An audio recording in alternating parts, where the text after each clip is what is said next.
Hej guys, og velkommen tilbage til endnu en video. I dag spiller vi GTA Online for første gang. Jeg har min ven med, Patrick, som vi ikke har lavet en video med før. I dag skal vi lave lidt klubjobs, så ja, natklubjobs i GTA, hvis I ved hvad det er.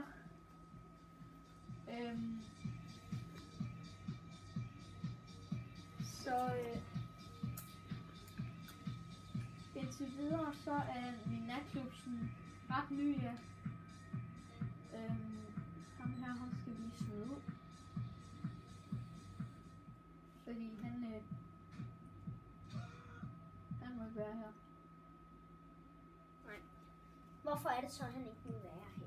Ja, det er fordi at han gør alle kunderne sure og gør sådan, så populariteten den bliver lavere. Det ødelægger sådan lidt min natklub, og jeg tjener mindre penge. Men har han været der her før? Nej, det handler, men når man bliver smidt ud, så kan man ikke sådan lige komme tilbage i forløbet. Og det er kun NPC'er, så de ved ikke endnu, hvad jeg er i gang i. Nå, men vi skal op til kontoret. Ja, det skal vi. Hvor vi kan tjene lidt monies. Vi skal have lidt monies, og her har vi en bil, jeg har lavet efter, eller jeg har fået gratis efter at have lavet alle dagsmissionerne. Så nu er vi her. Jeg har tjent næsten 200.000 kroner, eller i hvert fald i dollars. Jeg har tjent 200.000 dollars. Det er rigtig mange penge. Bare på at være deroppe. Bare på at lade min natklub stå. Prøv at se, hvor meget der ligger derinde. Hvordan opnåede du lige der? Det er sådan en hemmelig pengeskab. Så fik jeg de mine monies. Lukker vi det. Nå, men ja, vi skal over til computeren. Så nu tjener vi lige lidt penge på at lige komme. Ej, hvor irriterende. Så gør vi nu her. Det ser ud til, at vi er nødt til at finde en ny season. Fordi at ja, der var for mange, der var chef og præsidenter for deres motorcykelklub. Så nu må vi lige sørge for, at vi kommer ind, sådan, så vi kan lave de der jobs. Ellers er det jo lidt sådan spildt. Det er det.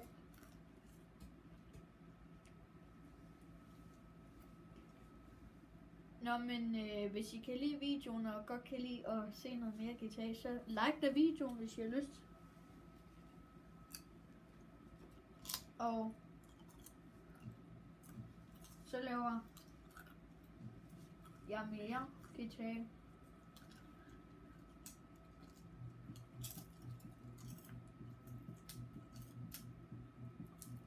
Nå, vi er stadig på natklubben. Jeg er til gengæld inde på væsenet, der hvor jeg ikke gider være. For det er noget af det klammeste. Så vi skal op til kontoret igen. Og hvorfor jeg ikke har lagt nogle videoer før, er fordi jeg ikke lige har haft tid. Men ja, nu laver jeg den første. Og sammen med Patrick endda, det er faktisk vildt, fordi at Patrick, der er nogen, der har været med i videoer før af mine venner. Men de har enten så har de været på skærmen, ellers er det kun Silas, der har været med.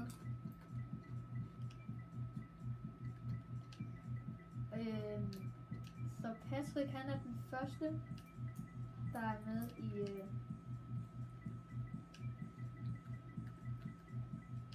Ja, i hvert fald i min første GTA-video.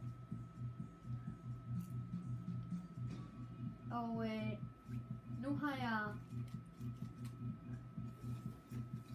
gjort sådan, så der I kan join. Jeg har ikke noget crew desværre, men det kan man til gengæld få inddraget. Vi skal have lavet nogle jobs. Det kan vi gøre. Så det gør vi selvfølgelig.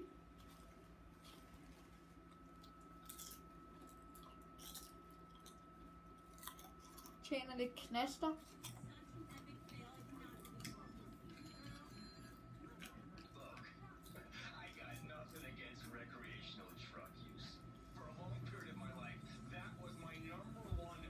Okay, hvor skal du så hen? Nu skal vi over til et sted, hvor det er, at vi er nødt til at skyde nogle folk, der er i gang med at... Du skal køre hurtigt, fordi der er tid på. Der var. Der er tid på, og vi skal være Okay, 3 steder. Okay.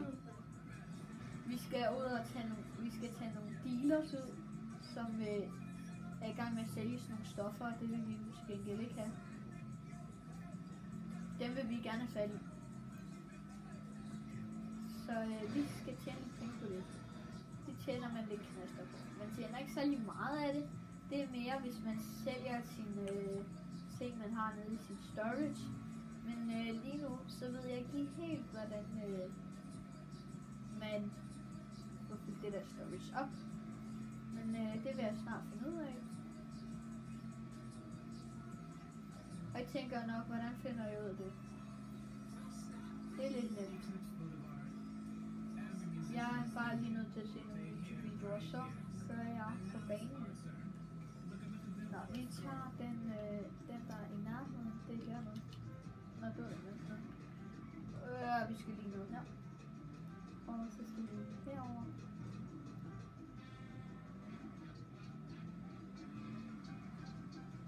For hvis man ikke kigger rigtigt efter, kan man se, at der er nogen, der er i gang med her.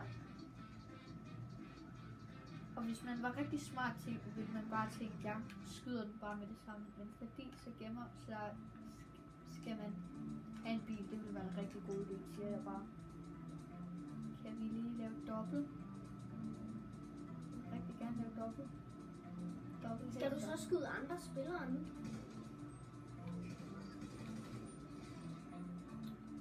Så du skyder andre spillere nu? Nej, det her det er ikke andre spillere. Okay, jeg skal kun slå dem ud. Okay, det var min her. Så går vi videre. Hernede til. Her, faktisk. Hvor vi skal tage ud nogle flere. Og bagefter, Patrick, der får du selvfølgelig lov til at køre race. Nej, bare køre. Race. Du får lov til at lave sådan. Ja. Man kunne jo se, om der er et eller andet nemt, man lige kan lave. Så vil jeg heller bare køre hul i hovedet. så kan du også gøre det, selvfølgelig. Det bestemmer du selv. Ja, men det kunne være ret sjovt bare sådan at... Ja, sådan køre rundt som psykopat, eller hvad? Ja, ligesom du sådan gør. Ej, hvis jeg havde 2 millioner, ikke, så ville du godt nok synes, det var sjovt. Fordi så kunne jeg købe sådan en rampebil. Okay, det er en bil, der er lavet af sådan en rampe. Eller en bil, der er en rampe. Så kan du køre på motorvejen. Så kan det være lige meget med, at du kører ind i folk. Så flyver de bare op ad rampen. Er de hernede? Jeg vil ikke tro lige hernede. Det tror jeg også ikke. Men hvis det er, så er det jo bare. Det er de. Ja. Det må det være. Men er de nu også det? Nej, det er de ikke. GPS tager altid fejl. Jeg ved ikke hvorfor, men den tager fejl hver gang. Så tager vi bare lige 2 med her. Kom du, flyt dig! Ja, hvorfor havde du ikke bare kørt ind i ham, som du? Ja, så får jeg jo nemmere. Okay, så er det godt nok nemt. Nå, sådan der. Det var det. Det var det. Var det den eneste? Ja, der var kun én, vi skulle tage ud. Men man skulle lige til at sætte sig op på sin motorcykel og køre. Og det vil jeg ikke have, fordi man kan ikke se det så nemt, når man kører. Så skal man selv prøve at se, om du kan ramme. Og man skal helst gå efter hovedet, fordi så bruger du for mange skud for at skyde ham. Nej. Og Patrick har godt selv prøvet at spille GTA. Han har til gengæld bare aldrig prøvet at lave video med det.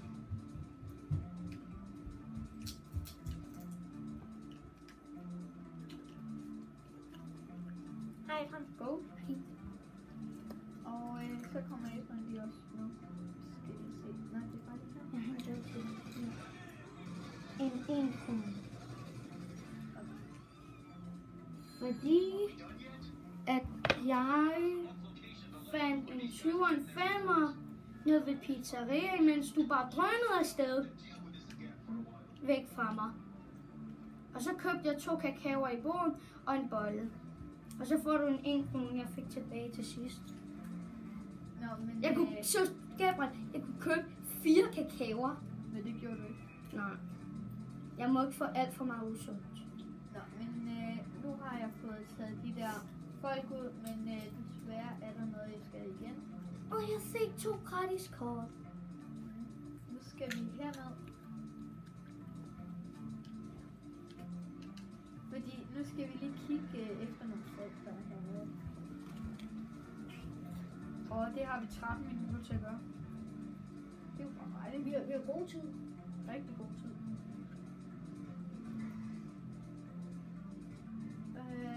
Nu skal vi sådan lige kigge lidt rundt her. Hej.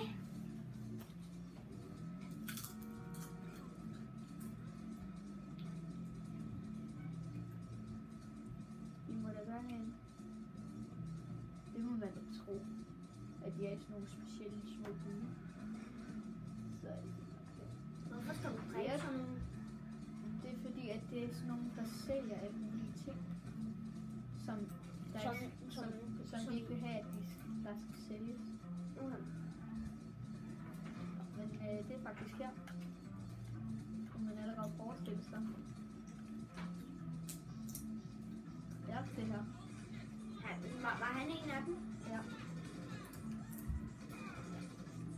De er ikke særlig kloge. De går bare lige ud.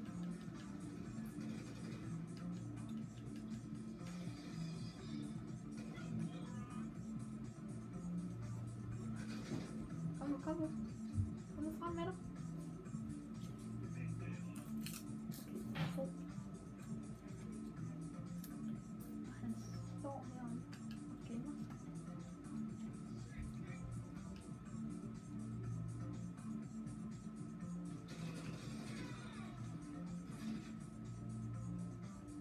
Er der andre? Står han der. Han har fået lidt rundt i. Så er det ud af.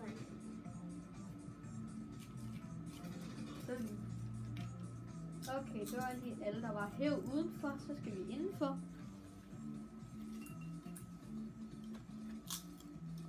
Og så være Kromø færdig.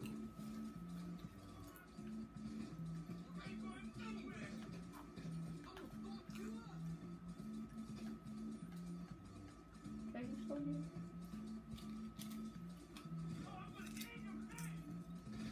Han skød mig. Han skød mig. Det var ikke så godt.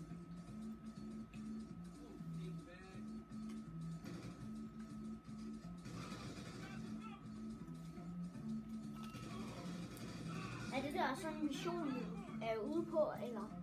Ja.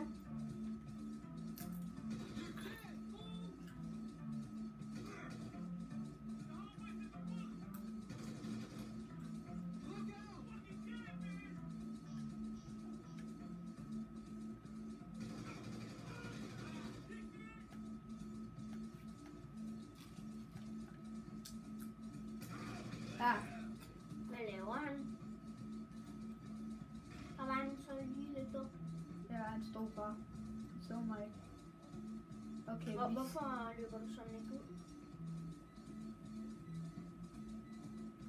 Kan du så ikke bare løbe ud nu? Nej, jeg skal plante, eller den hedder plante. Jeg skal eksplodere det her sted hernede, og de har nogle ting, vi ikke vil have, de sælger. Så går vi lige ud, hvor vi ikke dør han. Nej. Så er du ude.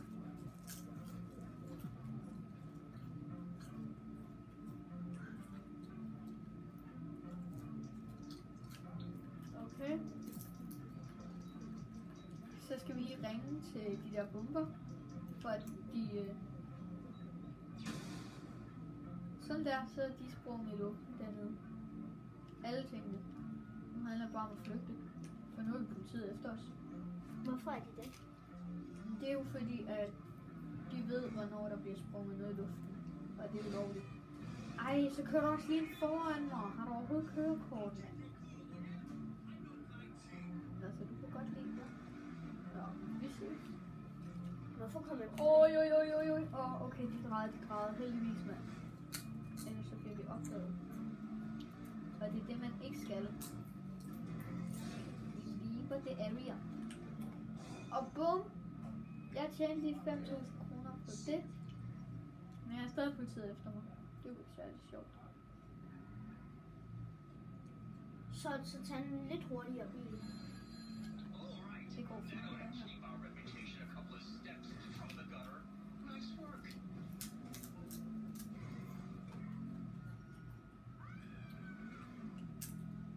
Vi sidder lige deroppe, så vi kan lige den her vej. Og så er politiet væk, og det var så lige et recruit-job. Værsgo. Så nu kan vi bare køre. Nu er der ingen politi efter os. Jo.